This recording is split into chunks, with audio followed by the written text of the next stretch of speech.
Loveline may contain sexually oriented content. Listener discretion advised. Now, here's Loveline. 1-800-LOVE-191. With Dr. Drew and Adam Carolla. What? Are you insane? Hey there. It's a Loveline. Phone number 1-800-LOVE-191. Fax number 310-854-4455. I'm Adam Carolla. That is Dr. Drew. Dr. Drew is a board-certified physician, an addiction medicine specialist. Let's see. Tomorrow night we'll have, I think this thing switched around, right? Lee Andrioni will be in here, and then the Goo Goo Dolls will be in here on Thursday. Tonight, Stewart Copeland is here. Legendary drummer and arranger and composer and writer and entrepreneur and what else? Bon vivant. And bon vivant. Yeah. And Drew, what's a bon vivant? a high liver. Yes. Well, I'm not enjoys actually life. as high living as I'd Enjoying like to life. be. You need to be good at wines, Yes. and I'm not very good at wines. Drew could teach you about how to be a bon vivant Yeah. because he studied a little French in high school. Yeah. You don't need to work anymore, though, do you? No, not at all. Not at all. You just enjoy it. That's right. Yeah. It seems to me, and don't let me put words in your mouth, but it seems to be like you did your work with the police. You made lots of money. I'm sure you still have checks rolling in the mail, and then you just followed your muse after that. Well, no, actually, it's not quite as easy as that. And of course, the checks are still coming in from the police, and it's a wonderful thing. But anyone gets miserable if they're not accomplishing stuff here now today. What are you doing now?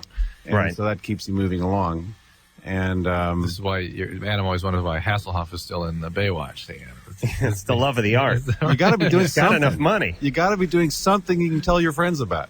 Yeah, I'm looking for a way to like fake an injury so I can collect And do nothing. disability.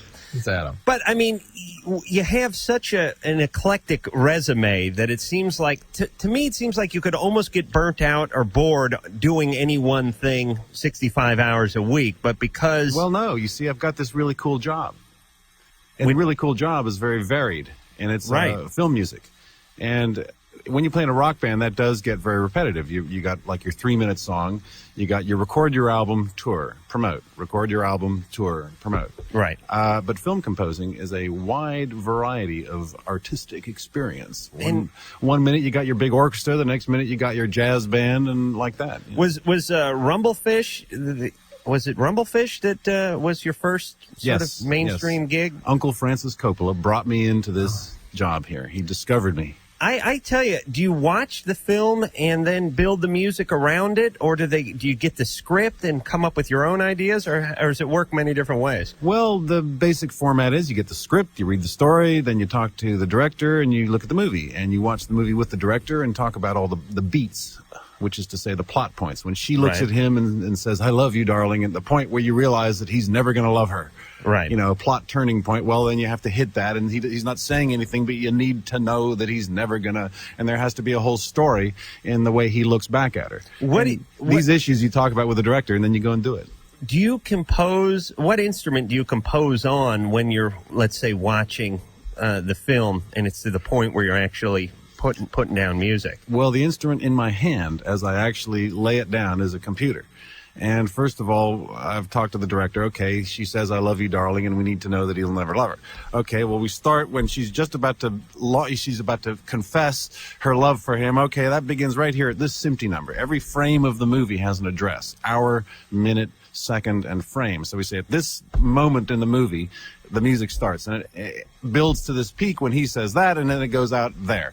And so I make a map of that on my computer, and I look at the scene, and I get kind of a tempo of it, and music starts to swirl around my head. I can see and I can hear, and it just happens inside your head, and then you have to put it onto a piece of paper. I think either you can do that or you can't. Oh, yeah. I mean, It's a knack, I guess. here's what I would do. They'd give me the gig. I'd get half the money up front. I would smoke pot for the first 6 months. I would do nothing. And at the very end, on the Well, last you got to do the day- high hilltop thing with the wind in your hair and the thunderclaps and the lightning and stuff like that. Every artist has to have a nearby hilltop with the occasional hurricane. I wouldn't do anything, though, until the very last day when I said, brainstorm. I got a genius idea. We play the live Fog Hat CD throughout the entire movie, just start to Incredible. finish. Incredible. It's 2 hours long. It'll fit perfectly. We just start it right at the beginning. Yep. I could never do that. But let me, and I know you've probably had it up to here with the police stuff, and we won't get into it too much because we're going to talk about projects and things down the road and that kind of stuff. But just very briefly to get it out of the way here, because a lot of folks know you from that, and we have a lot of people listening. When did that all come together? How did you meet the rest of the guys? Okay, how we'll old run were down you? the, Just pile through The it. police plot points. I met Sting when he was playing in a jazz band in Newcastle, and it was playing a little college up there, and I was up there on an off night. I was playing with a relatively famous group at the time. We were playing maybe 2,000-seat halls. It was called Curved Air, and I was at the dying embers of that band's existence. I joined in the last gasp of the band before it disappeared into obscurity. But we were still kind of something. Right. And we had a night off in Newcastle and went to see this local hot band that there was a buzz about. And there was this guy playing bass, and there was this golden shaft of light coming down from the heavens, and any idiot from the big city could see that this guy had it written all over him. What year was this? This was 1976. Wow. So that's the night you met Sting. Yeah. And then what about Andy? Andy came a little bit later. I saw Sting and went back to London, and the punk boom happened, and I wanted to form a group. I had this idea, we'll call ourselves the Police, and we'll be really hostile, and this is, shoot, this is easy. I can do this, because it was a music industry that you could do yourself. You didn't have to wait for record company guys. You actually could press 200 records and go out and sell them yourself, and for like a little window of time, you could actually earn a living as a musician doing it yourself. And all I needed was a bit of star quality. So I called up this guy that I'd seen up in Newcastle, and sure enough, he was ready to come down to the big city, which he did, and we started a group called the Police. And about a year went by where we starved and didn't get anywhere because we were much too good musicians to be genuine punk. You see, the problem was that this wave was a certain kind of music, and we had to be a part of that kind of music. It was called punk. And so we played for a year and didn't get anywhere. But then one day we did a session and the guitarist on the session was Andy Summers. And that's where the Police sound actually really began. Because of his guitar playing, or because of his writing, or? Well, when Sting first came down to London to join this group, the Police, I didn't actually have a group. And so I had to just grab this guitarist, some guy who'd he'd taken LSD and cut all his hair off and had become a punk overnight from one day to the next. And he could play a few chords, and he was a fan of Carlos Santana, and that was good enough for me. And so he was the guitarist, and I had to show him the guitar chords before Sting got there, and then when Sting got there, pretend to be showing him again, so that he could be picking it up real fast. And then the first record, you didn't have, there was no bombs. The first one had Roxanne on it. Oh, there were bombs. There were bombs. The first three singles, Roxanne, Can't Stand Losing You, and So Lonely, disappeared without a trace. Twice. Really? 3 singles came out, disappeared without a trace. They came out again. This is over a period of about a year and a half. Is this like in 78? This is a persistent record company. Were you a driving force behind the persistence, or was it the record company? You know what I'm saying? It's sometimes we were self-motivated. We were on our own business. But you knew something was good, and you just kept pushing. We just kept pushing. Yeah. Well, another thing happened is while this was going on in England, and the record company who signed us were trying to break us in the English market, we came over to America. Right. And we hired a station wagon, and with 2 amplifiers and a drum set, there was 3 in the band, and we had a roadie, tour manager, and that's 4 of us. That's 2 hotel rooms. That's about $200 we needed to make every night to cover us, to get us to the next city. But you must have had an instinct, though, that there's something important you guys had. Well, every group does. No, I tell you, every group has this feeling inside them that they're the one. Not the group that played at Drew's senior prom. What group was that? Blues Traveler, was that? Blues Image? Blues Image. Don't be a jackass. What was Blues Image? What is the real group, though, well, that if played they're at your playing, prom? if they're playing, Snotty Scotty and the Hankies, that one. Snotty Scotty and the Hankies. Yeah. Zero comedic timing from Dr. Drew, everybody. They didn't have a vision, did they? Oh, yes. I'll bet you they may not have looked like it, but in their heart of hearts, oh, yes, when they looked their girlfriend in the eye and she looked back at them, and they thought, but most I'm bands the one. we hear would still push, but they wouldn't push a particular song over and over again as though they knew something about that song. or a couple of songs. Yeah, they would move on. They would move on. They would change. They keep pushing as a band, but they wouldn't say this. I think this.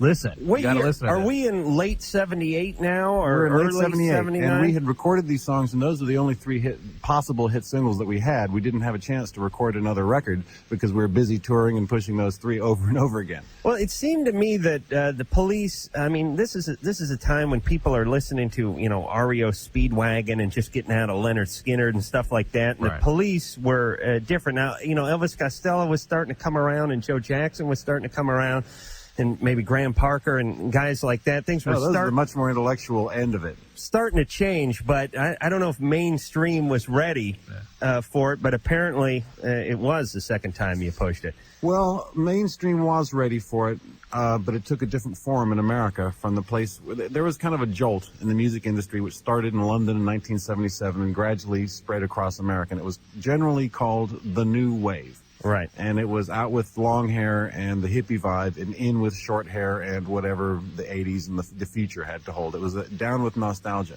Well, of course, those bands, Led Zeppelin and Fleetwood Mac and all these bands, have kind of come back into respectability. But at the time, it was the old versus the new. Right. We had a great time with it. Being a part of this new thing, we could go to a radio station in San Francisco and say, well, the Grateful Dead, Grateful Dead suck. And, Right. of course, the telephone lines would light up and people would be outraged, but there would be noise created. It's really hard to create noise unless there's a polar situation. I worked my little police connection story, although I never met anyone in the band before tonight, was I think it must have been like 83. I was working on the cyclorama at A&M Records. I was painting it. And you guys were getting ready to do the video, let's see, off of Synchronicity, maybe? There's a moral to this. What you're saying, there's Yeah. a moral to. I'll let you finish your story in a minute. But the moral is, if you're in show business, every single person that's around you on a given day, every guy painting the white cyc, every guy who brings you a cup of tea, you're going to run into him somewhere. They'll be sitting next to you at a departure lounge, or there'll be a major DJ at a radio station. Do you remember that guy painting the white cyc? Well, that was me. Well, and I saw you scratching your backside that day. I wish I had a better payoff to this story, but I remember setting up thousands of the stands to put the candles on. Oh, yeah, I remember the And they were candles. Christmas trees. The video where you're running through them and knocking the candles over, and they're all about 6 feet high, and there's like a maze of them, and there's thousands of them. Wrapped around your finger. Right. They took a bunch of dowels, they painted them black, and they set up 1,000 little Christmas tree stands, and they put the dowels into them, just like you're putting a little Christmas tree into it, and then they set up 1,000 candles and lit them all, and they did it in front of this big black site. Looked great. I guess you guys probably did a few videos over there at A&M. Well, I don't know if you were there for wall. when we actually did the video. They had the candles, this beautiful kind of gothic look and everything like that. But we actually had to mime the song at double speed because they ran the cameras fast and the music fast, and we had to mime at double speed so that when they play the record back at normal speed, we appear to be in slow motion but are still in sync with the music. Oh, you gotta love the art. Deucedly clever. I was probably out of there as soon as the last one of those was set up. Paint and that wall and get on to the next job. You didn't. I didn't see any of you guys there, although I would have been excited to see it. But it must have been 80, 83, 84. I got to check into it. But all right, we're going to take some calls, and Stewart's got some stuff coming up, and we'll give that some plugs, and we'll get into all of it tonight. Don't worry about it. Sure, nice work on the dropping of the Scotty Snotties. I don't know what the hell you were referring to. For crying out loud, that was out of the blue. Let's go to calls. A day ago, did we not talk about the group that played your senior prom? Yes, but we talked an awful lot about the other one. Blues Image? Yeah. But you didn't even get that one right. I know, because I wasn't... Listen, we've been traveling. All right. Let's go. All right, Christina? Yeah. You're 21. Yeah. What's going on? Wow. Ooh. Yeah. Little girl voice. You think we could have bet already. That's trouble. No, but I really am 21. We know that. We know. But well, let's ask your question first. Okay. Well, let's just have some fun just based on You've nothing got both here. these guys here with their heads down, their shoulders up, going, yo. Well, when we hear the little girl voice coming out of an adult woman, Get scared? we get scared. Well, we know it means that there's a reason for it. It's not that you're necessarily small with a high pitched voice. The doctor is now holding the microphone in a kind of a Maniacal Robert way. Plant thing here. But it's that typically something happened that caused Can you I to... ask my freaking question? Let's see. Some punishment for that, I suspect. Did you just cut her off? No, I didn't cut her off. It's just time out. Time just out. put her on hold. Okay. All Are we all feeling better now? I think she should ask a question. No. Well, wait a minute. I want to talk to her for a second. Kindly, Uncle Stewart. Christina, Yeah. just indulge us for a moment before you get to your question, please. Okay. Did anything happen to you when you were younger? Did anybody die, parent, loved one when you were young, or was there any kind of abuse when you were young? No. Nothing went on when you were younger. Like, what do you mean? Well, like, what do you mean? Well, tell us. Were you ever raped or abused or anything like Somebody that? strike you? Yeah, I was. Okay. How old were you? I was 14. Okay. What happened? It was my best friend. There were two guys, actually. Christine, I'm going to interrupt you again. This is the point we're making, is that when we hear this voice, we know that something arrested your development around that time, and it's usually some kind of victimization. So that's what we were getting at, okay? And that helps us understand the context of your question now. Oh, okay. Okay, so go ahead and ask your question. Damn, you guys are good. Yeah, the little girl voice giveaway. And I would bet if we dug further, There's some more. something before Yeah. 14, though, Yeah. right, Christina? Absolutely. Yes. Well, what do you mean, like? Well, I didn't grow up with my mom. It was just my dad. And was he kind of rough with you? No, he wasn't really around. Okay. It was his girlfriend that would watch us. And what was she like? She was horrible. Yeah. And again, it's victimization of children that creates victims in adult life, and that's what we're talking about. All right. So what's happening now? Bring us up to the present. Okay, well, I'm engaged. I'm not married, but I had a baby. She's 6 months, and he wants to regain our sex life or whatever. Your boyfriend? Yes, and I don't. She is 6 months old? Yeah, she's 6 What's months. he been like? What's the relationship been like? Well, he's very. I feel like he's jealous of her because.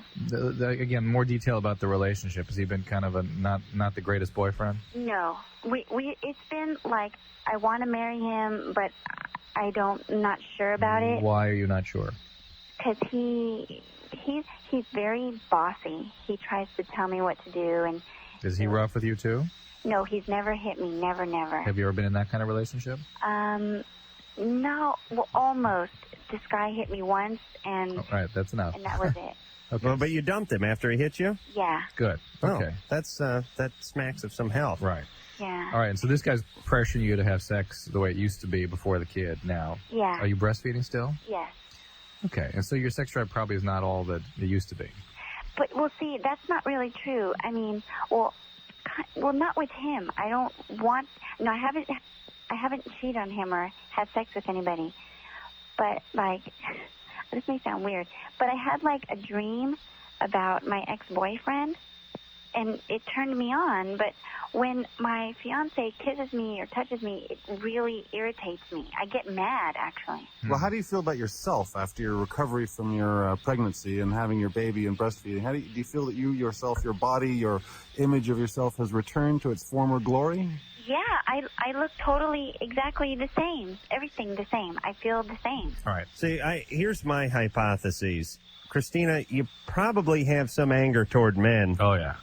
I'm not a lesbian. We're not suggesting that, Christina. We feel what you're directing at us as substantial hostility. It comes out in little bursts, and I know you're experiencing us as irritable, but we're not trying to be. We're trying to help. You see? Well, we don't Okay. care. and Come on, so, you don't care if you're irritable. But the point, Now, Christina has to have issues with men because Her of history. what went Yeah, of on, course. especially at 14. But there were things that set her up for the abandoning dad, the horrible grits. Right. Now it's a love-hate thing. You want to be alluring toward men. We hear the little girl voice. On the other hand, there's some hostility toward them. Now you have a child. This guy you have real mixed feelings about, I'm sure. And there's parts of you that really have a lot of anger toward men, correct? Well, sort of. I mean, I feel like guys are just wanting to have sex. Well, at 21, that's basically where a lot Well, of guys you've got a are at. 6-month-old baby, which Right. is extremely engrossing and pretty much occupies a lot of your libidinal thing. You know, you have a lot of physical contact. You have a lot of the thing that sex normally would give you with that baby. And your husband has a proportionate amount less of all that. I have 6 children. And I have been through this situation of, this, what do you want to call it, lack of libido or something like that. Well, it's normal for women sex sort of drive to drop off, particularly when they're breastfeeding, for up to a year after. Yeah, you got something else on your mind. Well, it's even more than the stress of being a mom. There's a biological change that actually will drop off all the biology of the sexuality, and it's normal. And men need to just get over it. They need to get with it and be a dad and put their priorities in order. What do you say? Basically, when you have a baby, it's a 2-year sentence. Per child. Before you get back to where you were before, from the time when you first started to get on, morning sickness and everything, to the time where you're back where you were, is like 2 years. Get over it. That's why you got the baby there, and you got lots to look forward to and stuff. But really, you got a tough time for 2 years. That's why you go with the French au pair. That's why take a little of the edge off. That's why. I also you add to that all the evocative feelings that kids provoke about being a mom and being a dad, and what leftover fantasies of infancy are left over for the people to be sort of stimulated. It's a very difficult situation, but you've got to put your priorities in order and focus on creating a stable environment for that child. All right. Well, don't forget the father, though, because you see, the thing is that it all adds up, because it's all your other aspects of life, too, not just your sex life, all how you spend your time together or don't, because you're with the baby. Right. Let me tell you what her number one deal is here, Stuart, as far as we know. She's pissed. Yeah. She's pissed at guys. She's pissed at her dad. She's pissed at the guys who raped her. I'm guessing she hasn't done a lot of work on it, and the kid is a factor, certainly a factor, but don't get lost in that. There's some feelings here that need to be worked out. You guys got a baseball team between the two of you. You're 6. How old are your kids? What do they range from? They range from 20... Oh, my God. 17, 15, 13, 5, and 3. Wow. And let me tell you something. Stuart has either he didn't do any drugs, which has got to be impossible because he was with a band and on the road for many years, or he has some sort of amazing hand dealt to him genetically, because I don't know how old you are, but you basically... Look 27. I eat meat, I smoke cigarettes, and I'm just about to pay $700 million to educate the underprivileged children of this state. Yeah, you got some kind of... But I'm repaid with good karma, good genes. He ran into Ponce de Leon in his tour somewhere. Yeah. There must be some poster of the police that's aging somewhere in your basement or attic or something. But the guy looks like he's in his mid to late 20s. Come on, I'm trying to look like grown up and wise. No, I feel like Zebediah the Patriarch. I'm a grandfather. You look like Peter Brady. A grandfather. Yes. Just, oh, my God. Yeah. Man, look at Stuart. I mean, he looks like the third member of Jan and Dean from 1965. I thought I had kind of a Clint Eastwood thing developing here. Well, it works, whatever it is. But all right. The point is, you look young, you look strong, you look healthy. Good. A little bit of tennis, And God bless you for not talking about jogging and tofu.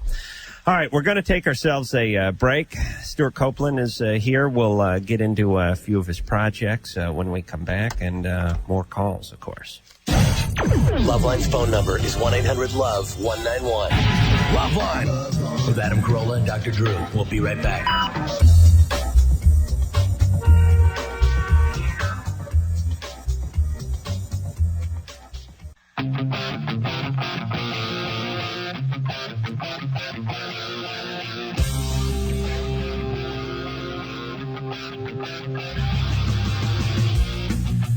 All right.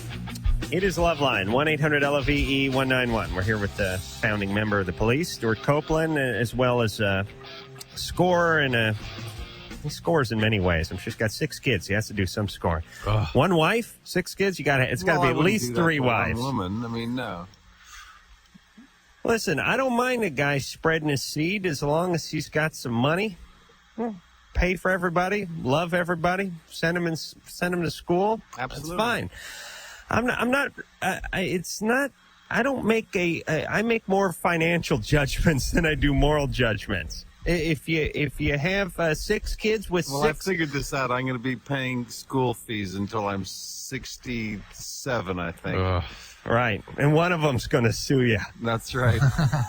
They're going to be fine. I mean, look at, my dad, when he had his kids around him, his life wouldn't have been anything without his fine sons and his daughter, And I look forward to the day when I can be celebrating my 90th birthday, and I've got my 15 grandchildren around me. And well, be prepared. You're going to look at least 45 by then. yeah. Speaking of the brothers, sibling rivalry is one of Stewart's projects. Oh, yes, our radio show. Yeah, talk about that. Well, my two brothers are moguls in the music industry. One of them has a record company, and the other one an agency. And their list of who they represent and have represented over the years is really very impressive. Right. Everybody, all, particularly in the new wave. You know, one brother created the whole circuit that brought in that English invasion of the '80s and so on. And so between the three of us, we have a lot of show business lore, which we can share with listeners, and we take calls. We bought 4 hours at a very provincial radio station. Just did it for 1 hour drive time every Friday, and we enjoyed the hell out of it. And are you not only reflecting on the experiences, but bringing in, pulling some strings and using some of the contacts and some of the relationships and bringing some of those people in? You know, all the major power holders of the music industry are personal friends of Miles and Ian. Right. And so they can call them up and say, you know, David Geffen, and we can pull out one of the demos that every A&R man, every record company guy gets. You know, he has a trunk full of demo tapes and so on. Pull one of them out and play it to David Geffen and say, what do you think? You know, see if we can talk him into signing somebody on air, you know. That's a good idea. Yeah. Well, my two brothers are also very, I guess we got kind of a repartee going. They're both very voluble and darn entertaining. Yeah, well, I can see that the family's definitely got some IQ going for it, I'm sure. You got to have, I don't know about that, just a lot of loud talk. Well, no, obviously there's a pretty creative streak that runs through this group and the entrepreneurial spirit. But there's got to be some fourth brother you don't talk about. Well, there's our sister, who's the only one with any class at all. Really? She's the debutante, the Vassar girl of the family, and she's the only one with any brains. And she lit out early when the three Copeland brothers start brawling. What did your folks do? My daddy was a diplomat. Oh, so... my mother still is an archaeologist. It's like something out of a comic book, isn't it? Well, yeah, it gets worse. I mean, last week I went back to my hometown of Beirut, Lebanon, which was kind of interesting. That's your hometown? Yeah, we grew up there, and before I can remember, we were in Cairo, and before that, my older brother Ian was born in Syria. He was an American ambassador? We are diplo-brats. In fact, we found out many years later when my father wrote his autobiography that it was CIA. And he was out there. His job was training Jamal Abdel Nasser's secret service and deposing governments in Syria. And between my dad and the Ruskies, they went through about 20 different governments in Syria in about 5 years. Oh, my God. Hold on. I got to make a little note here to kick my dad in the nuts one more time when I see him. A substitute school teacher, everybody. Yeah. That's life in the fast lane. I was born in the very North Hollywood during the mid '60s. It was a very turbulent time there, Drew. Lots going on. Yes. That's you were born in the mid '60s? 1964. Fabulous 58. North Hollywood. Yeah, we're not the same age. Drew's older, but he looks younger because of his lifestyle. But you have such wisdom. That's good. I like that. Well, just because I bring up the group fog hat once in a while, doesn't mean I'm old. Sarah. Hello? You're 16. Yeah. You're on with Stewart Copeland. You sound about 35. Nope, I'm 16. Just went through a lot of growing up, I suppose. Yeah, it's another interesting phenomenon. Well, I've been talking to these guys here. I didn't realize they've been doing this for 15 years. That last girl, they picked her right out there, and I didn't know what they were talking about. But I can hear your voice. You're 16, going on a lot of experience. What's up, Sarah? Well, sometimes I black out and I do stuff, and I don't remember it. What kinds of things do you do? Well, sometimes I'll just be in the kitchen, and I'll go, wait a minute, what the hell am I doing here? Yeah. And, one time I even thrashed my best friend's apartment, and I love my best friend dearly. Okay. Were you drunk? No. Do you ever do things where you buy new clothing or things that are uncharacteristic of you? Yeah, one day I'll dress hippie, and then I'll be gothic for a while. Yeah, but you're not unconscious during one of these episodes. You're aware of what you're doing. I'm unconscious most of the time when I'm doing this stuff. What's your history? Like what? Well, are you asking, is your question, do you have a multiple personality, sort of the case you're working Yeah, here? I'm just wondering. I mean, that history, that syndrome usually comes from a history of ritualistic kinds of horrible abuse. Is that history there? Yeah. Yeah. What happened? Well, from the time I was 5 till I was about 10, I got molested by my neighbor, and she was female. That's usually not what creates MPD. There's got to be a guy involved. NPD? Multiple personality disorder. And I would. Here's two other things, Sarah. Thanks for bringing that up, though. Drew likes to do that. Drew will go. I'll tell you what. Oh, Adam, we'll look it up in the DSM-4. Well, there's a lot As if more stuff, our too. stoned 14-year-old listeners know what the DSM-4 is. But Sarah, here's the other thing: is if this certainly could be a seizure disorder. There's something called partial complex seizure, where people sort of alter their sensorium and do strange things during those. They tested me for seizures. Okay. I came out normal. And there's something called How do they test you for seizure? just an EEG, brainwave. Show you like a Yeah, tape of a Sally Jesse Raphael and see if you break any furniture. All I know is they stuck a bunch of needles in my head and electrodes all over me. And Sarah, the other is dissociative disorder. Is that something they've ever brought up? Okay, which is a little different. Of which multiple personality is one of the dissociative disorders, but you certainly sound as though you dissociate. You just are not there. But you said there was more than just your neighbor.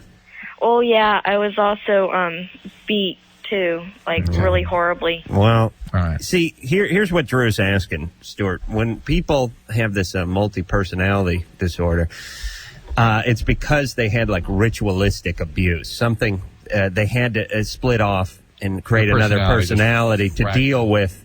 Essentially, is if you were held in a prison camp and tortured or something, once you were released, you'd have to almost create another personality so as not to live that. That's the way a 5-year-old deals with it. Right. Okay, not the way a 25-year-old would deal with it. But Well, I was locked in my room for 2 years, too. okay. All right. So this is That's what this is. Yeah, serious kinds of abuse. But it sounds like as though you've been in treatment, right? They started, and then I ran away. And then so they kept trying, but because they put me in foster care, and they locked me in this place called Jameson Center, which is like a holding tank, I guess you could call it. And then I ran from there, so I'm currently a runaway. Oh, Sarah. Well, where are you living now? I just live here and there, stay with friends for like a week. Oh, boy. Sarah, here's the deal. Even though you've been through just hell. By 16. By going on 35. by Does 16. this girl sound really smart to you guys? Yeah, she does. To survive all Just, this. I mean, just the tone in her voice sounds like she's here with us today. Well, the there's lights are on. You know what I mean? Yeah. There's a certain sanity and a certain sort of cunning, I think, that you have to survive what Sarah's been through. But Sarah, Yeah. here's your goal. Your goal is not to get hooked up with an abusive guy. There are multiple goals. Not to get hooked on a substance, not to get pregnant, Not to hurt yourself and not to hurt yourself. or somebody else. Yeah, because I've already You cut it yourself, huh? been through a lot of that. Yeah. Oh, yeah. Absolutely. Yeah. Oh, Sarah. Why don't we give her a phone number or something, Drew? Well, you know what? Give me a phone number. You want it? Yeah, I was calling for my roommate to give me a pen and some paper. All right. All right, pass that out there, Drew. All right. I would, although she is a runner. Drew, why don't you stick the phone numbers underneath the console so you actually have to climb under I didn't put them down the console with a flashlight so you can read the numbers? But I wish she would get back in touch with the people that are. I know the system has done her a disservice and not been exactly accommodating to her, but she needs a lot of help, and there is help out there. In the meantime. Well, it's really her parents that did her the disservice. Oh, please. Why don't we just go after these people?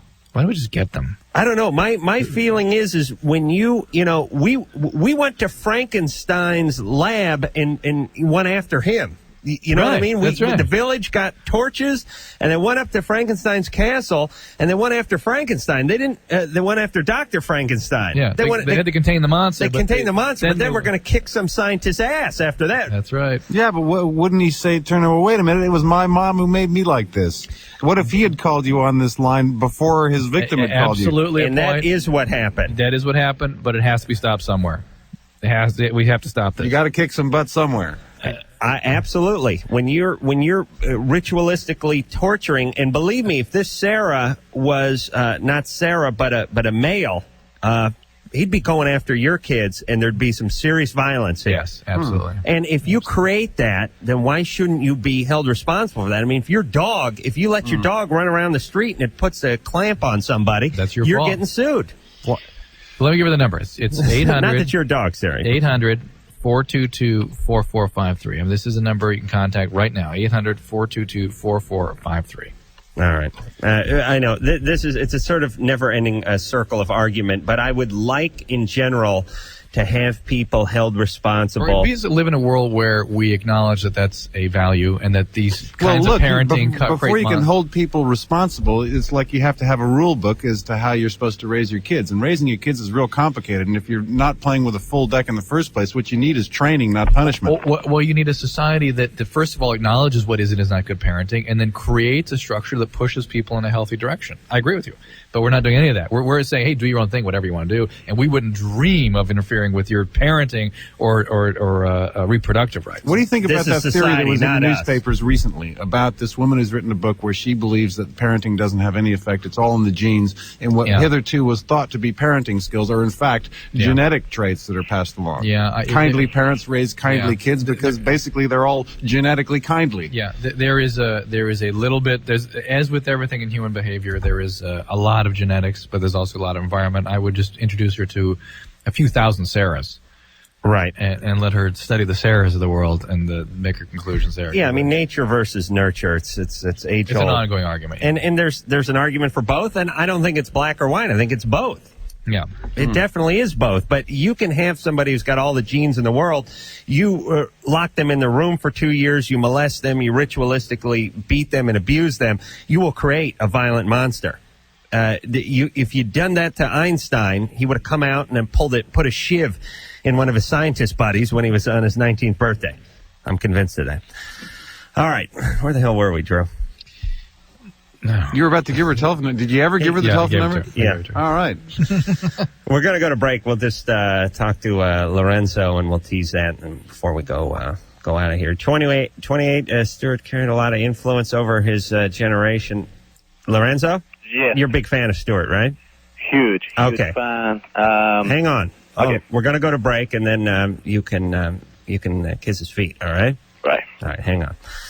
Stewart Copeland is here, and we will be back in a moment. You have 5 seconds. Loveline with Adam Carolla and Dr. Drew. 2. Back in a minute. 1.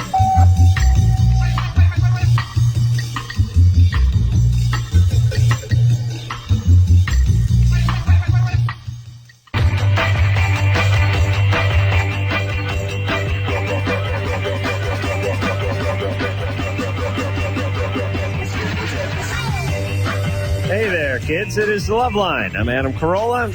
That is Dr. Drew. Phone number 1-800. I think I screwed the 800 part up. LOVE 191.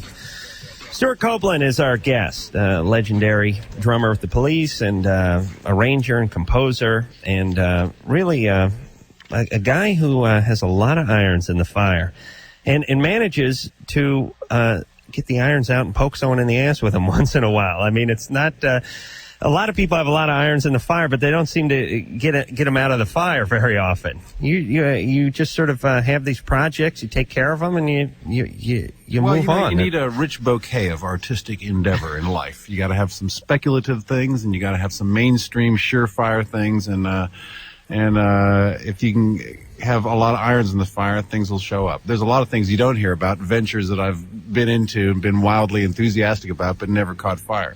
You didn't hear about those. Well, let's give them one they will hear about, and it's something we're going to play something off of, which was Outlandos de Americas, which is a rock and Espanol tribute to the Police. And Saul Hernandez is a guy we've had on the show.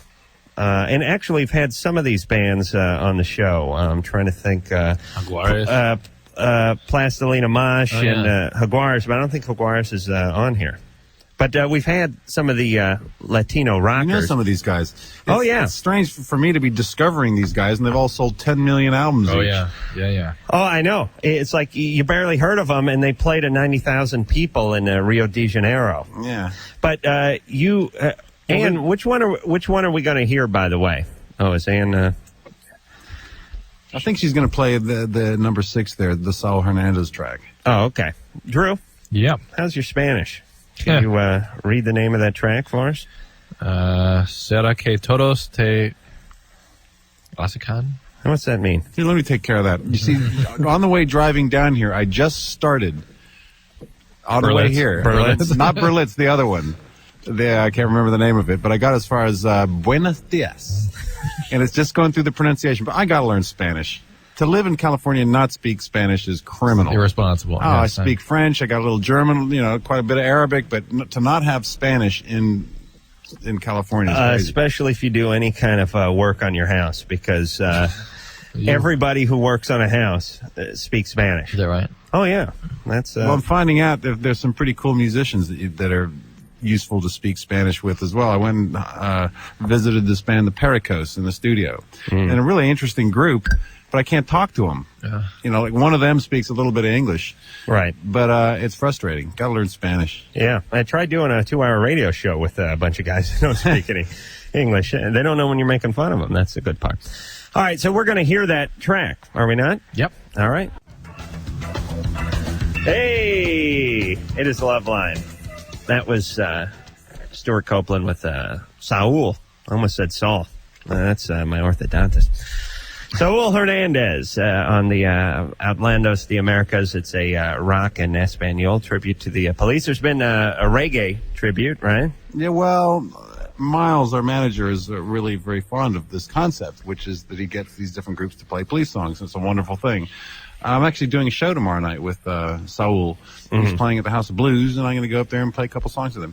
Even my old ex-guitarist Andy Summers is going to show up. Oh, for tomorrow night? Yeah. But that's sold out, right? Yeah, so we don't even have to plug that. Yeah, but it's we still... just said that by way of conversation. Now, when you go play with him, where do you go? Do you go behind the drums? Yeah, that's the most likely place, I suppose. They they don't let me play. You don't have to be the drummer. They don't actually let me near the real musical instruments. The cello, Adam. Why? They keep me away from the guitars and the pianos and the actual musical instruments. Listen, jackass. Give me like a cowbell to hit or something. I'll be playing full give drum. me one of those fish you drag the number 2 pencil on and you get up on the mic with him. Is what I was thinking. Yeah. Well, no, you don't want to get me on the mic. Not singing. All right.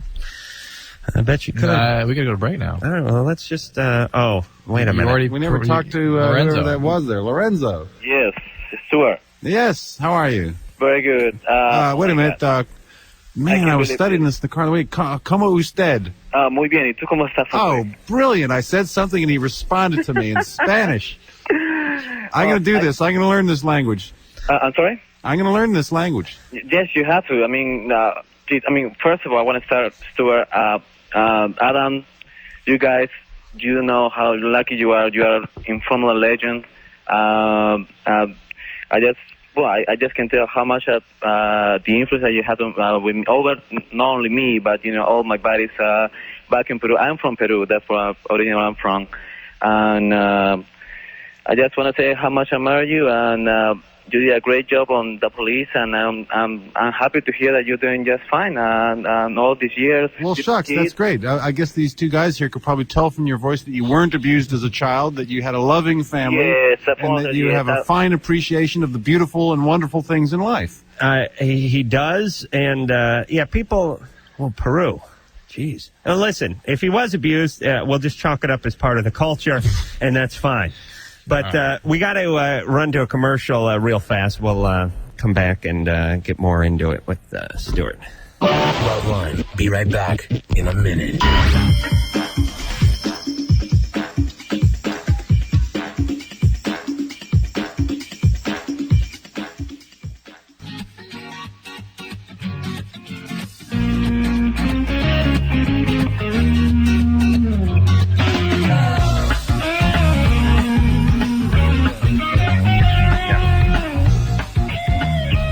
Stewart Copeland is here. We're running just a little bit late for our 10-second station identification, and we'll knock that out. We'll be right back in 10 seconds. This is Loveline on radio station. New Rock. KFMA. 92.1 FM. Greenville, Tucson. All right, we're here with legendary drummer and arranger and scorer, We've Stewart been through this a Copeland. few times. You can just go to the legend. The legend, known as Stewart Copeland, and disgruntled doctor, Dr. Drew. Phone number, 1-800-LVE-1. What's the rest of that? 191. That's right. All right, so your publicist doesn't crawl up producer Ann's Tookus one more time and do a somersault. Let's talk about the IFC for a second. Where is that? Where is that? It's on TV. It's wherever TV comes from. It's out there in the ether and TV land. And I guess it's like a number on your channel there. And do you? Is it? How many nights does this take place? Is this actually, a week? I guess they'll run them over a week. You know, I'm not able to help you out much here because it's on your list of things I got to plug here, but I actually don't know that much about it. IFC. Publicist is going to break through 5 the window movies here. that I got to Burst watch, through. and I got to think of something smart to say in 40 seconds, and that's about all she wrote. All right. So we've plugged it. IFC. There you go. Just think if. Yeah. All right. No. Well, check that off the list. Drew, you want to try this name? Jalisa or Halicia? Halacia? Yeah. How do you say your name? Jalasia. Jalasia. Yeah. You're 15. What's going on? 2 weeks ago, my 13-year-old sister left with a guy that my parents didn't approve of. And, for the longest time, my dad and my sister haven't gotten along. And I really don't know why, but, I don't think she was molested or anything, but we used to get beat and stuff. That is abuse, Jalasia. That's it. That is... How old's the guy? That is really... Hold on, Drew. Let me just finish. All right, but if you ask a question like age, just let her spit it out, and then She's 15, the sister's 13, the guy's 24. 34, it's my dad. Oh, she ran away with the 17-year-old guy. Oh, okay. And he's supposedly emancipated and lives in Arden, out at Arden. Oh, Arden, that's the garden spot of... Yeah. He's not a minor, doesn't have even though parents. he is a minor. Yeah. Yeah. And he's like... Arden, where's Arden? Arden Mall. It's... What state? Well, Sacramento, California. Okay. It's North Sacramento, but... That's fine. She left and she's been gone for 2.5 weeks, and I've been really upset. I smoke weed all the time or whatever, but, I've just really been getting into it, and... What's your dad and mom been doing about it? Nothing. They call the police? They put out a missing people's report on her. Yeah. And she went to a shelter, Diogenes, and she ran away from there. And we haven't heard from her since. Wow. And she's 13. Mm-hmm. Your sister left at 13, didn't she? Yeah. My sister ran away. She could have been 14. I'll give her the benefit of the I ran doubt. away last year because... By the way, kids that run away and stay away, only when there is abuse in the home. It's the only time that happens. There's some romance about kids running away. Kids run away all the time, come back for dinner. Yeah. But the kids that run away and seriously stay away, there has to be some kind of abuse going on in the home. Yeah. No, my sister wasn't abused in any traditional fashion. Mm-hmm. I'm sure there was something you didn't see or something. No, are you kidding? My sister could have kicked my dad's ass on her 12th birthday. Neighbor, Believe me. you ask her. You probably never ask her this, guys. You never even talk to your sister. Listen, you think I want to open that can of worms? What are we going to do about this girl's sister? Oh, please stop focusing on the show. Well, we got to teach you something about radio. But the point is, Jaleesa, that his sister's My dad has been an alcoholic and drug addict ever since we've been born. I'm so sorry. And please be careful. That is a genetic disorder, and it sounds like you've got that going on. I And have the gene for alcoholism. I can hear that, and it's going to get worse. It's going to get worse. I don't know what we can do for your sister or about your sister. Well, how about point. there's two things. One is, Adam, you can reassure our caller based on the fact that your sister has come out fine. If she's anything like my sister, she will have married an architect and moved to Germany. Okay. At some point She'll in land her on life, feet, perhaps. And the other thing is, how about you put out an appeal to her now? Maybe she's listening. Recently, my grandma even called. Okay. Hey, hold on. This is your opportunity. If your sister or one of her friends may be listening, to put a on-air message out to her. You want to give her one? Okay, I just want to say I love you, Sierra, and I miss you, and I just want to hear from you, and that's about it. Okay, so if you're listening or anyone, her name's Sierra? Yeah. Anyone knows her. And you probably don't know 5 Sierra, so if it's the one you know who's 13 and on the lam, please tell her her family misses her, or at least her sister. I don't know about mom and dad. Yeah. I mean, I don't even know where to. I don't. We can't do it. You know, this is like trying to talk somebody down who's in an airplane and they don't even know where the stick is. And meanwhile, Lenny, if you're out there, we miss you too. Who? My sister's disappeared in Northern California. She's a trailer American. Really? Yeah. What's this? Well, she's just irritated with us. We haven't heard from her for a while. Okay, that's nothing like the drama. She's run away from home, and I think she's 47. Oh, she's fine. Wow. Hey, you're no wait. How old are you? I'm 46. Oh my God. No, Drew. she must be. She must be. I hope I haven't missed her 50th birthday. It's weird when you get older. It's like everyone's just old. I mean, do you know how old your folks are, for instance, Drew? You know their exact age? Sort of. My folks have been around 65 for the last 5 years. When they were 60, they were around 65. Now they're 67. Well, it gets worse when you have 65. kids. My 20-something-year-old has been like 20-something, and I don't even want to think about when he's not like 20-something anymore. He's like 20, and my brain has stopped there. Oh, all right. Drew, see if you can find a call out there that doesn't have to do with such There we go. We got one. such abuse. That's what I'm trying to do. Oh, boy. Megan. Hi. Yes, Megan. What's going on? Oh my gosh, I love you guys so much. I just want to say I've been listening since Poor Man was hosting. Oh, Megan. I like Poor Man. We followed his show. That show we were talking about, we followed his show. Good old Poor Man. What'd you do? What? You followed his show? No. Yeah, well, I mean, in the radio station. The radio station. Our show followed his show, and he was there, and he's a good guy. We like him. He hosted this show for many years, and then Ricky Rackman took over for him for about 3 years, and then I took over about 3 years ago. That's the lineage of Loveline. But Drew has been a constant. Yes.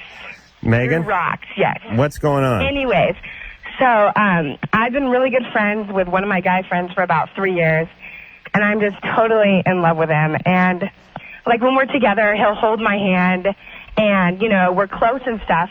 But then he'll tell me about other girls he likes, so I don't really know how to deal with that. He's only holding your hand. But it's like, I don't know.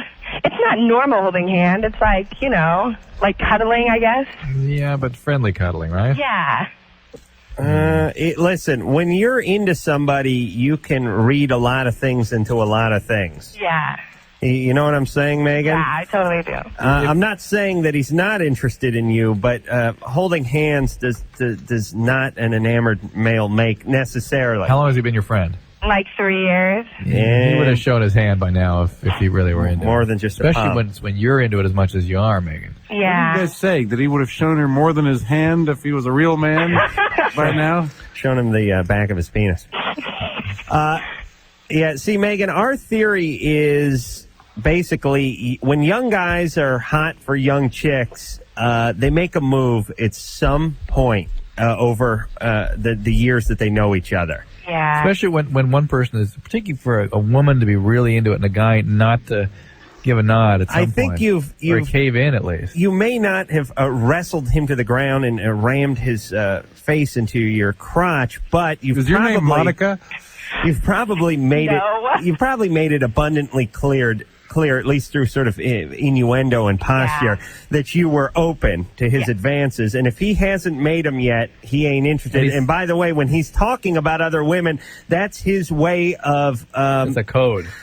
It's his way of slowing you down a little bit. Yeah. You know how you do it? It's like simmer down, good buddy.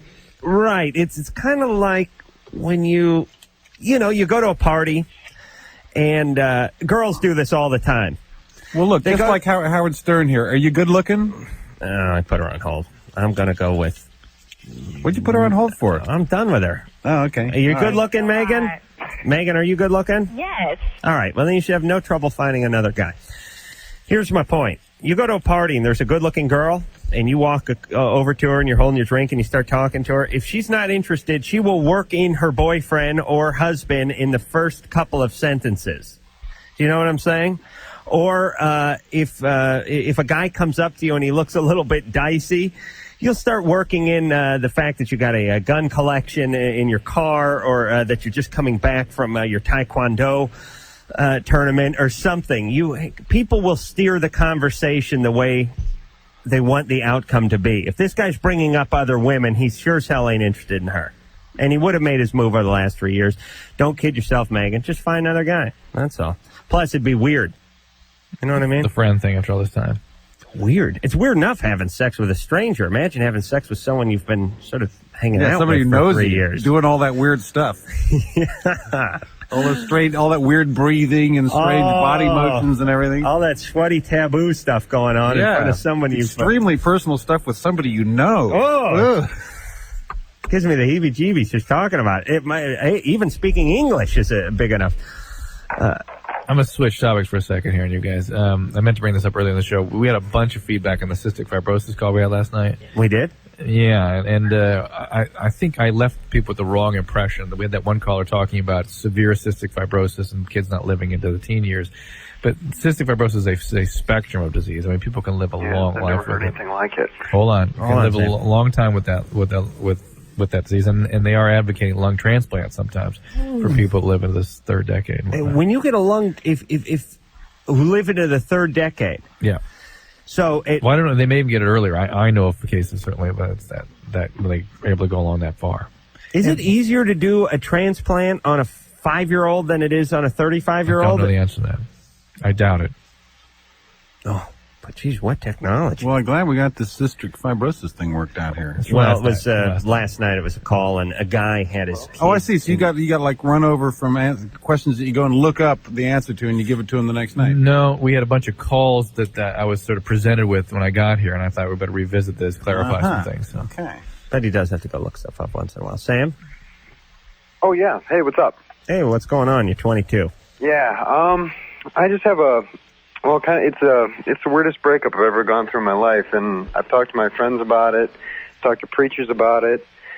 I've read books about it, including you guys might have heard of it, "Love Must Be Tough" by Dr. James. Sam, what are you talking about?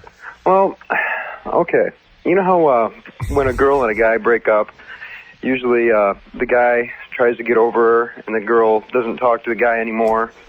And, you go on with your life, right? That's normal breakup. That's the attempt, but it doesn't always go that cleanly. Well, this is what happened. She broke up with me in the beginning of the summer, okay? And I went the whole summer trying to get over her. In fact, I moved down to Grand Rapids, Michigan, and I started a business with my cousin, putting on roofs. So I'm getting over her, right? Yeah. Well, I moved back to Lansing, and somehow she hears I'm back in town. And she just appears one day with one of her friends and, says that she came over to see my family and stuff like that. But, we got to talking. And she wants to get back together. Well, it'd be nice to get back together with her. I really would like it. Yeah. But I can't read her. I don't know what she's doing. Because... Does she want to get back together? I'd like to, but I don't think it's going to happen. Does she want to? I don't know. This is what I can't read. Well, why would she come back over to the house and hang out with you unless she wanted to rekindle something? Okay, that was a month ago. Yeah. But between the month and now, I've been getting a lot of her phone put the guy with the TB back on the respirator, would you? These poor roofers working with that hot mop all day long. Yeah. Hacking up big balls of tar. Yeah, it's tough stuff. Oh, worst job in the world, this roofing. Oh, it's hard. Roofing in East Lansing. Talk about glamorous. Oh, my God. I enjoy that. So what's happened in the month since? Well, since the month since is I've gotten a lot of unavailables, a lot of hang-ups. All right. Well, that's what you're going off of then. Go ahead and take that at face value. Yeah, and women. Well, sometimes the unavailable will turn into her home phone number and her work number. I mean, I know none of us know what that means. What does that mean? It means that she's, well, you want me to say it, don't you? No. What is unavailable turns into her home and her work phone number. What does that mean? Well, it means unavailable. Listen here, retardo roof boy. I've had enough of you. Explain that sentence. We don't understand what that sentence means. She doesn't pick up, or you call her at home and she doesn't answer. No, I've never called her. I've never called her since the breakup. What? Sam? Yeah. Put down, take the knee pads off. Okay. All right. Put down the composite shingles and listen for 1 second. Okay. What does the sentence unavailable turns into her home phone number, her work phone number? What does that mean? What does that sentence mean? I'm sorry, I kind of said that wrong. Like there'll be 2 unavailables before, then there'll be her number. It'll say the name and have her number. Then a couple unavailable. What will say that? What are you talking about? What is an unavailable? Caller ID. I'm sorry. Oh, for Christ's sake! Oh, you get a call that calls you up, and it turns out that she called you up and hung up. Is that what you're saying? Yeah, pretty much. Okay, all right. I'm sorry, guys. Man, I'm sorry. I've been on all day. As long as you're apologetic, I know what it's like. You'd probably drink a 12-pack. I'm not much of a drinker. Sitting on some dunnage out in the sun. All right, so you think she's kind of coming after you a little bit? She's driving me crazy. That's okay, here's the deal. Sometimes when you're confused, it's because the person's confused and they're confusing you. Right. She is not going to be good for the long haul because this is her MO. Yeah. This is the way she operates. She chaos. Thank you, Drew. You broke up cleanly, and there was no chaos in that. Yeah. So what she had to do is sort of stoke the fire, get the embers glowing again, get things going, and then start the cycle of chaos again. I'll call you, then you don't call, and then just when you think it's over, I'll show up. Yeah. Well, I think she probably enjoys having you on her hook. People... Even though she's not particularly interested in this guy, she does like having his attention. Right. Feels the loss of his attention, whether or not she cares for him or not. See, to a lot of people, attention is attention. It doesn't matter if it's attention from the police or attention from a supermodel. It's attention. Right. And they need that. You know what I mean? That It's like I say, when you turn the cops on, you see some guy's out in his underpants. It's 4 a.m. He's got a baseball bat and he's beating on his neighbor's mailbox. The cops show up. He's drunk. And it turns out the guy's got a warrant and he's on probation. And you think to yourself, why is this guy out raising hell, howling at the moon, 4 a.m? He's got a warrant. You know what I mean? He's on probation. They're dragging him right back. Why? Because it's the chaos. It's all he knows is the chaos. He ain't alive until someone's trying to cuff him, until someone's got him in a chokehold. And there's a lot of people that run their relationships that way. Well, it's also a blow to her self-esteem that her love slave is immune to her. Yeah, the slave things, master-slave stuff. Some people act out that's right. Don't get involved with that dance. Yeah, it's a horrible dance. Yeah, I think you just got to say no on that one. Find someone sane. Jeremy. Yeah, how you doing? You're 20. I just want to say I've been listening to you guys a long time. I really enjoy your show. And, Drew, if there's more people like you in power, the world would probably be a better place, or at least this country would. Wow. How you doing, Mr. Adam's the one looking for power, though. Yeah. Anyway. I'm going to put everyone in the same gray uniform.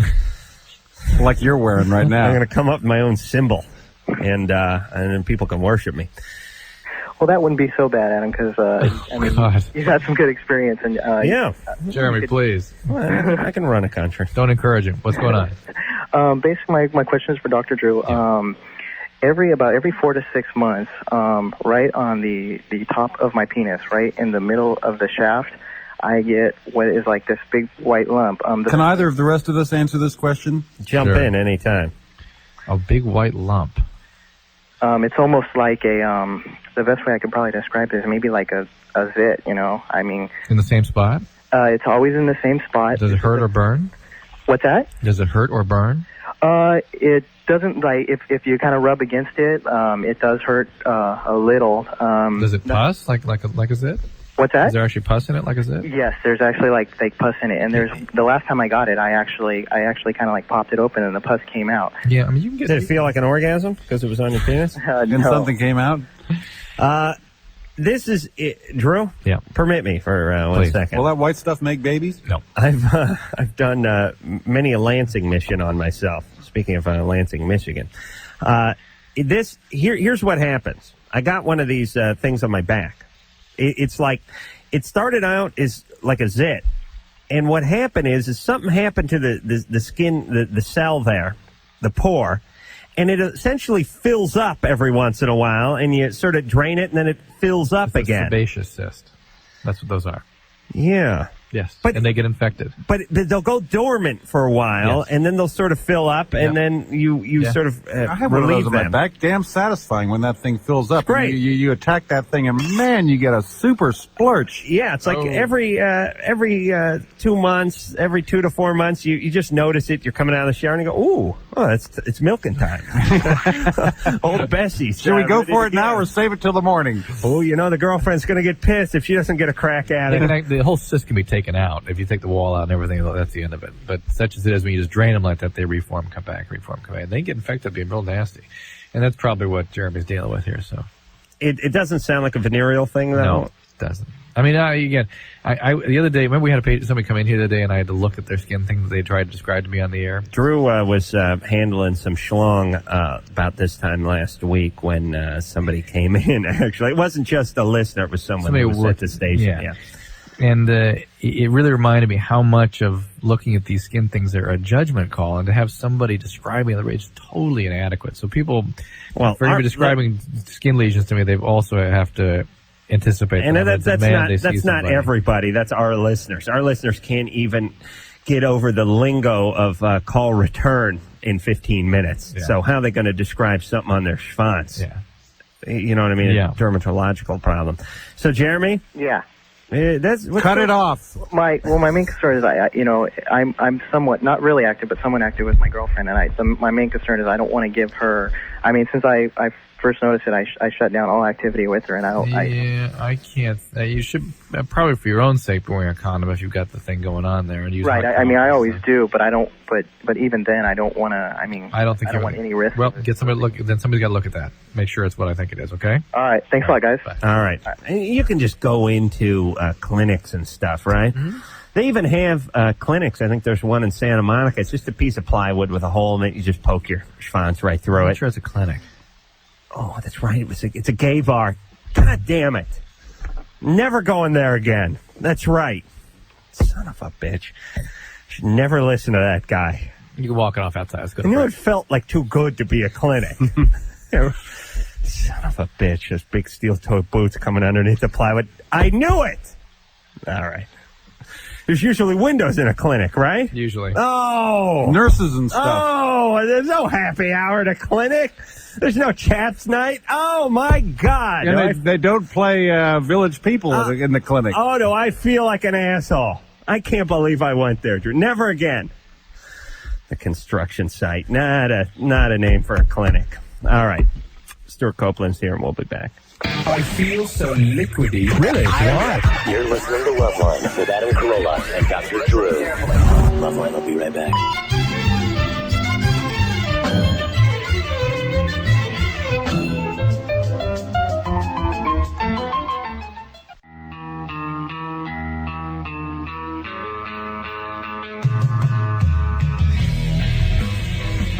All righty then, Kitty. Stewart Copeland is here. Legendary phone number. whatever. Legendary whatever. Jeez. When did the police break up? What year was that? 1982-ish. Really? Yeah. No, they didn't. Was Synchronicity the last? That's it. Synchronicity was the last record. Well, there have been countless reissues then. They changed the running order and re-release it. They add a new track from somewhere and re-release it again. Then they digitally remaster it and release it again. Geez, and, So like that. But the police, 3 years, 4 considering, it, I mean, I know you guys got together in 76, but sort An of 8-year stretch. came on to the mainstream around 79 to 82 with that body of work and that recognition. And as I was saying to producer Ann last week when we were talking about having you on the show, how many bands do you know all the members of? I mean, there's only 3 of us. That makes it easy, yes. Jan and Dean, everybody knows both of them. Well, that's a good point. Crosby, Stills, and Nash, they know all. Well, they all, named the band after them, and I guess, yeah, Santana and War and groups like that. It's like way too many guys to come up with. But let's not diminish this. It's quite an accomplishment. Really, on the scene, I mean, the mainstream for about 3 years, and have this still getting a lot of airplay, and this body of work's pretty amazing. Well, drummers don't usually get very much attention, sadly, unfairly, usually ignored. That's right. Cast aside. That is correct. I think part of the reason, and you can correct me if you think I'm wrong, but part of the reason I think a lot of people would have guessed that the Police broke up in the later 80s is because probably of Sting's solo work. Well, he kept going and kept that face out there, certainly, and continued to enjoy a great deal of success. Right. So I think being 15 years past the point that the breakup was, or 16 years now, that people don't know when the Police ended exactly. And well, I think they kept playing and kept buying the records. In fact, they're still buying the records. Right. And but we hit, I think the last 2 albums were the biggest. Each one grew incrementally. Mm-hmm. And then when we got to the Shea Stadium phase, we were doing the stadium tours. That was only like the last year. And then for like you say, the next 5 years after that, all the albums that we had released 4 years before people heard of us in the States, they went back and got all the first albums. Oh, that's got to be nice. Why and then they went back and got the CDs. Why the decision for the breakup relatively early? We were all at each other's throats. We fought like cat and dog. The things that drew us together had been replaced by things that were pushing us apart. And it seems like it's sort of the catch-22 of having 3 strong sort of visionaries in a band. It's good for a while, but eventually, I mean, Sting couldn't say, shut up and drum. Let's go on for another 5 years. Sure he could, and we went on for another 5 years. We were mutually very abusive. And a lot of it was mostly humorous, but sometimes it would actually get under the skin, and we got real good at getting under the skin. Oh, man. Yeah. What do you think about, you in touch with everybody? Oh, yeah, we get along famously now. Yeah. Now that we're not working together, we get along great. Yeah. Well, we went through a lot of stuff together. Greg. Yes. You're 36. Oh, yeah, and I'm really glad to be talking to Stewart Copeland. Thanks for taking my call. Ah, shucks. Our pleasure. I wanted to ask you, Stewart, about your style of using the hi-hat and the cymbal in the creative way that you do. I'm glad you noticed that. What's that? I'm glad you noticed that. Yeah, my favorite drummer was John Bonham until I heard the Police. Well, now that wasn't so much use of hi-hat as kick and snare. Right. He was definitely Mr. Kick Snare.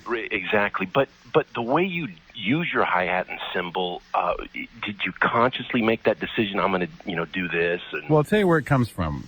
2 things. First of all, thinking of music in 16-bar phrases rather than 4-bar phrases. Mm-hmm. Think in terms of the long line, and then different sub-rhythms will appear in your 16th notes. I don't know if you're a drummer, you know what on earth I'm talking about. I know what that is. The other thing is that it's real tiring to play even 16 notes, and it's actually is a way of conserving energy or relaxing, or it's actually a way of burning fewer calories to only accent some of the notes. And if you're thinking in terms of a 16-bar phrase, then those notes that you accent create a kind of an interesting rhythm, whether you're on the hi-hat or on the cymbal.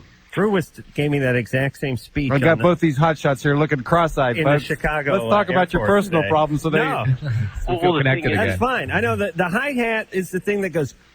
What we're talking about here is... That's the 2 things, right? The drums as an instrument have 3 things going on, usually, just sort of as a rule of thumb. They have the 16th notes, which we've just been discussing, are the hi-hat or the cymbals, which go ting, ting, ting, ting, ting, ting, ting, ting, ting, ting, ting, ting, ting.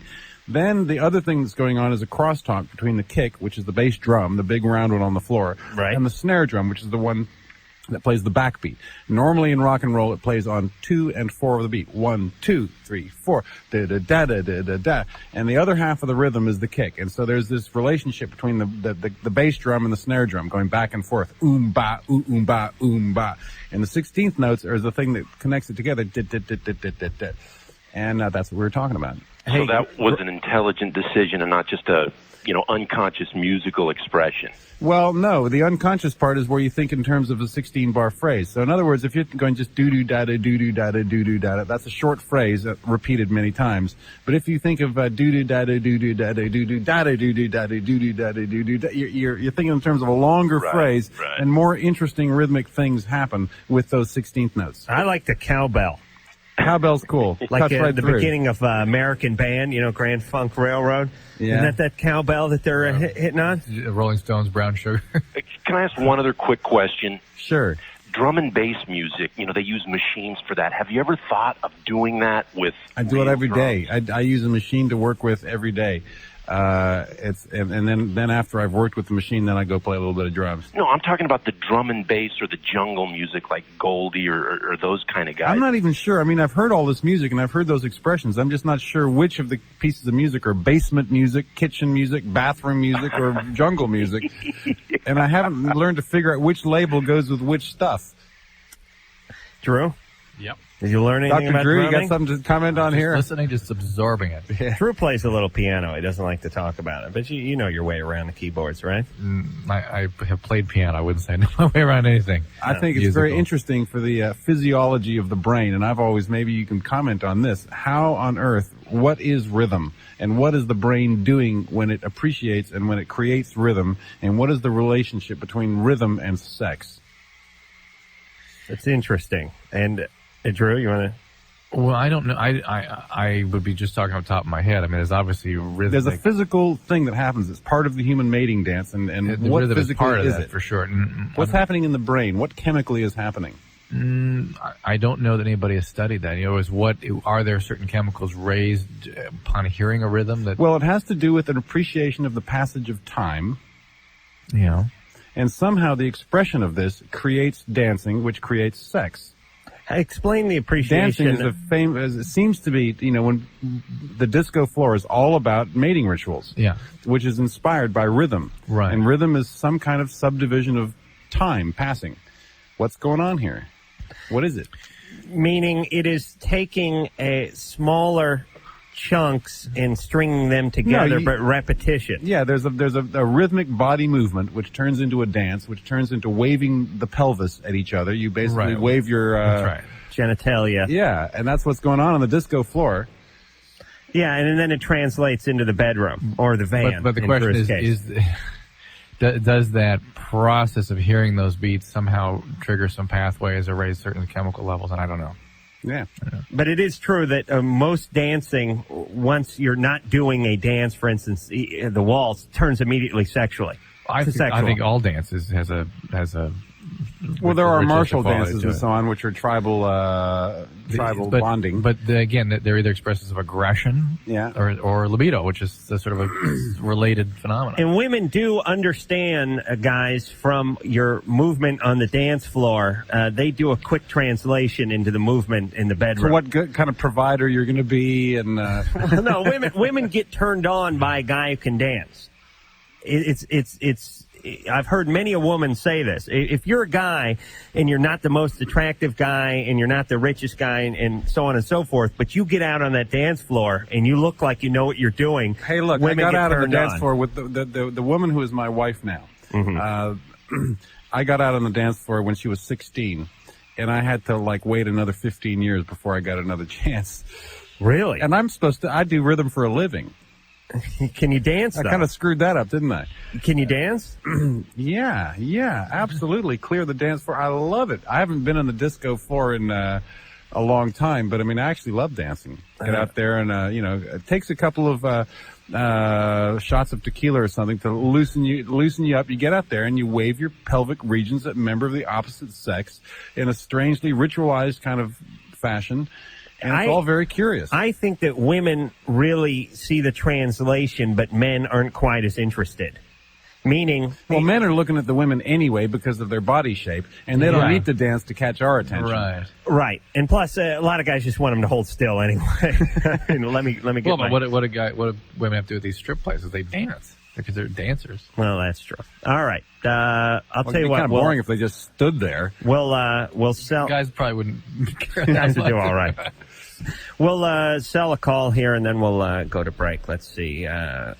Krista is 25. Would like to offer her 2 cents on mental illness. Yes, I would. You have a mental illness yourself? I do. Okay. This is good. Hang on a second. Thanks. We'll be back after this. This is Loveline. Loveline will be right back.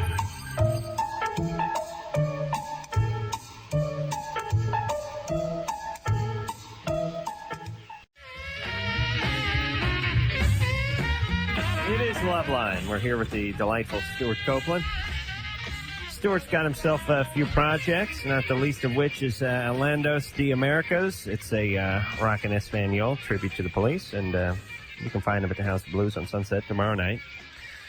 With Saul Hernandez doing a little thing. Also, Andy Summers may stop by. It's going to be a real party, but it's sold out.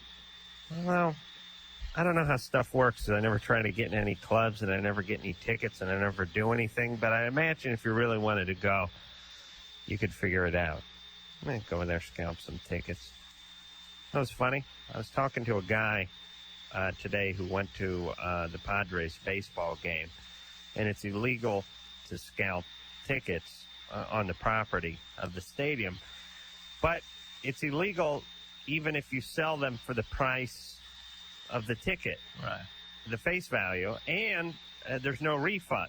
So meaning, if I buy 4 tickets and the couple doesn't show up, That's it.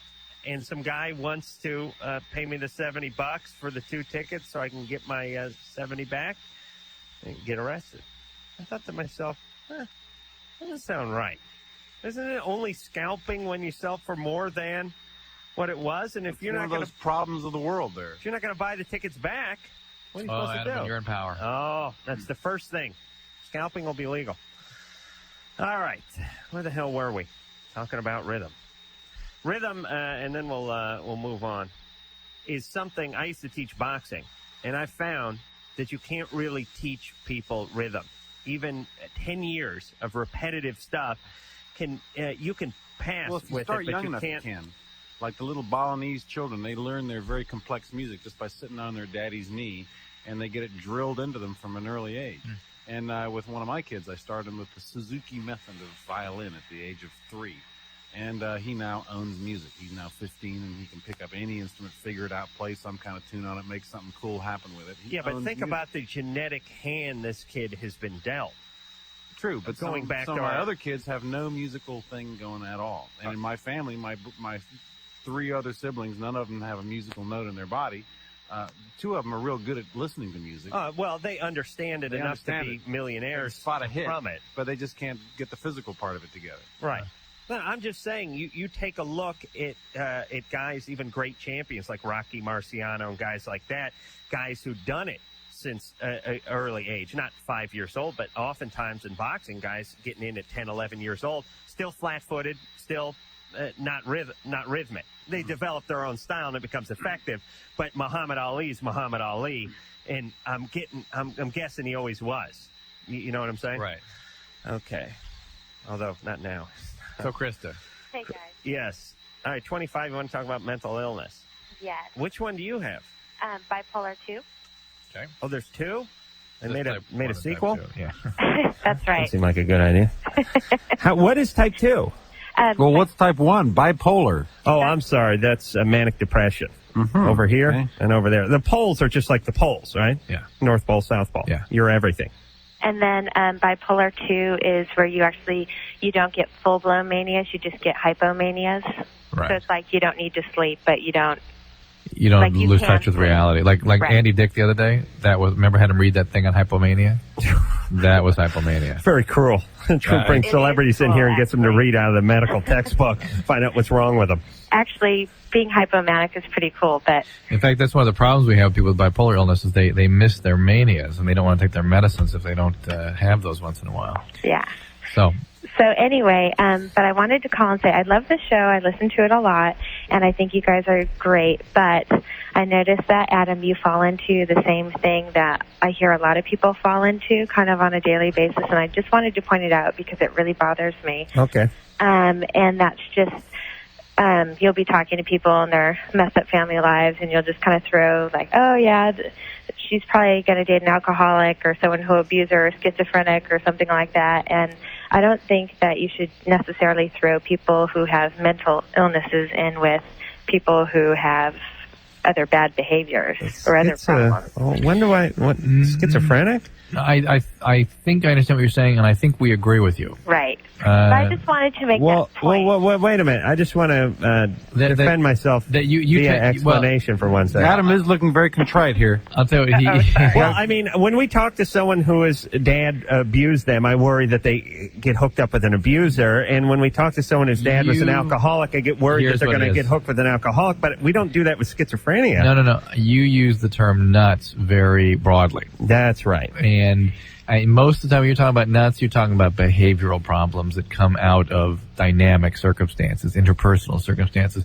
And what Krista is saying is, hey, I got this illness, this biological problem, and people look at me as nuts, and yet I don't have all these behavioral problems if I take my medication. Right. So just be careful, right? I just wanted to point it out because, I mean, I make jokes about it and things like that as well when it's appropriate. But I just, I think a lot of people don't understand it, and they kind of throw it all in the same category. Right. I wanted to make the distinction to try and get people to know. I mean, it's listen. Let me say this. My girlfriend's brother has schizophrenia, and it's a horrible affliction. And all mental illnesses are horrible affliction, and in a sense, much more horrible than a physical affliction.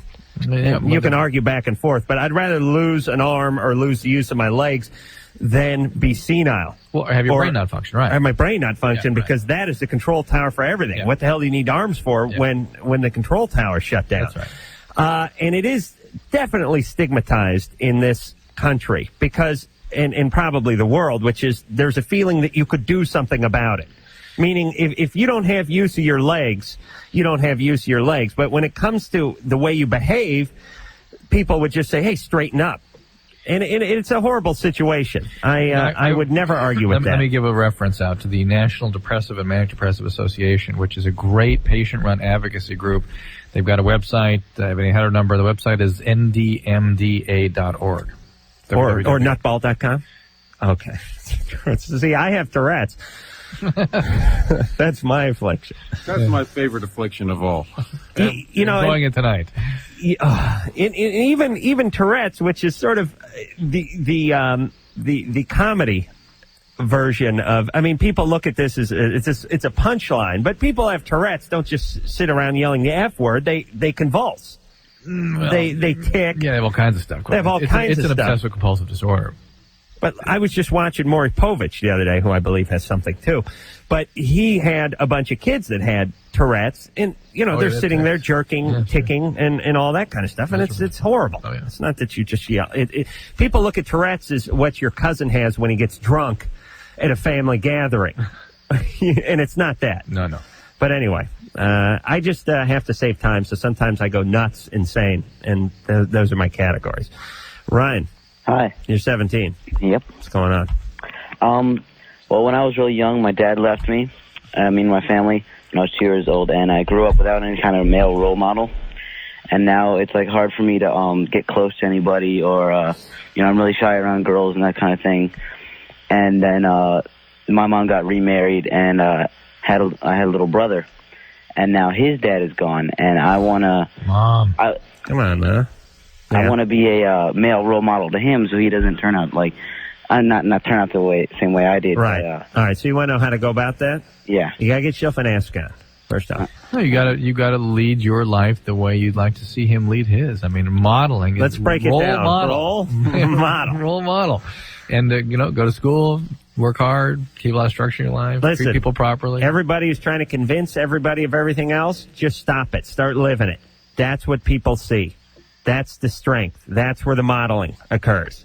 If you're dad and you're boozing and you're jobless and you sit down and explain to your kid about the virtues of sobriety and hard work, He don't hear a word. He just smells that Jack Daniels you belched up and sees a stub from another welfare check sitting on the dresser. That's what you absorb.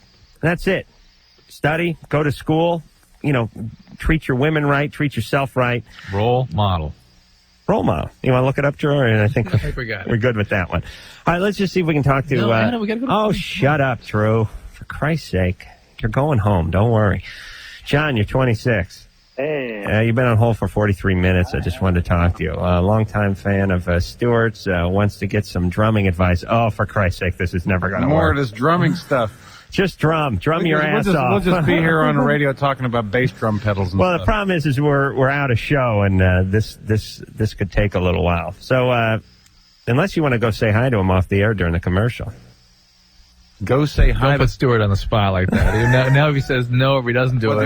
You want me to drive over to Irvine and talk to one of your listeners personally? I just mean we're going to commercial now. He's on hold. You go over there and give him a tip on drumming. Sure. Could you do that? What, like over the telephone? Yeah. Just personal, private consultation. Right to the next Absolutely. room. Sure. There hey. you go. Of course. Stewart's going to punch me as soon as we go to break. I hope so.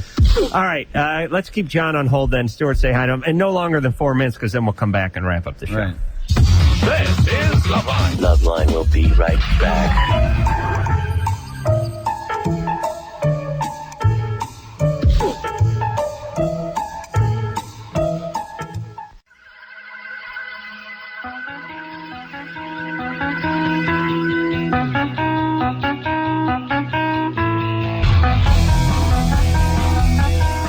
Well, you didn't really want to do it.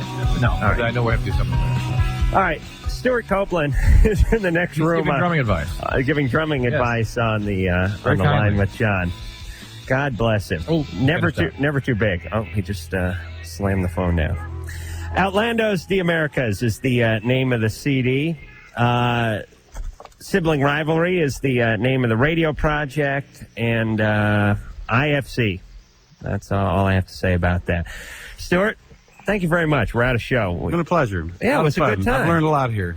Well, you don't live too far from the studio, and with a guy who has as many projects going as you have at any given time, you come back anytime you like. And, I'll come back, plug those things, and answer people's problems. Anytime. Solve a few of my own while we're at it. So until next time, this is Adam Carolla for Dr. Drew saying mahalo. Mommy! This has been Loveline.